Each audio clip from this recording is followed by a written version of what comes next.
Yes, it has found parts of the plane as well as some belongings for the passengers.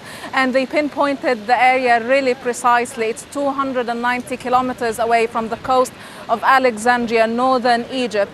The debris they have found is within the Egyptian waters, and they say we are still carrying on with the rescue and search operations. From the Egyptian side, it's mainly the army who is spearheading these operations. The Navy is taking part as well. We understand that Greece has sent a frigate and a couple of aircrafts to take part in the rescue and search operations, which is between the Greek waters and the Egyptian waters. EgyptAir has just issued a statement expressing deep condolences for the families of the passengers. The presidency as well also issued a statement expressing their condolences for the families, and it expressed its gratitude for other countries who took part in the rescue and search operations. We understand the French are joining forces with the Egyptian and the Greeks. Yesterday, the United States and also Britain offered help.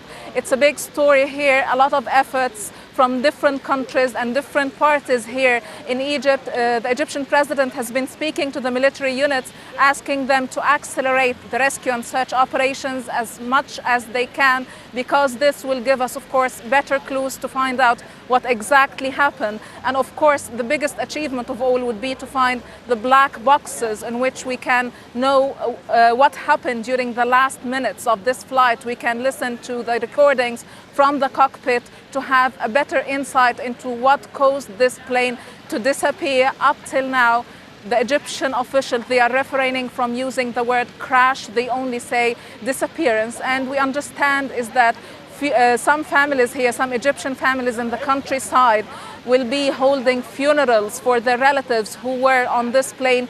Funerals without bodies, of course. It seems that the families are certain that they lost their loved ones for good. Yeah, as you mentioned, the black boxes there, I think it's reasonable to say, isn't it? That is the answer, isn't it? Because as the French Foreign Minister was saying just a short while ago, there is still absolutely, he put it, absolutely no indication as to why this plane fell out of the sky.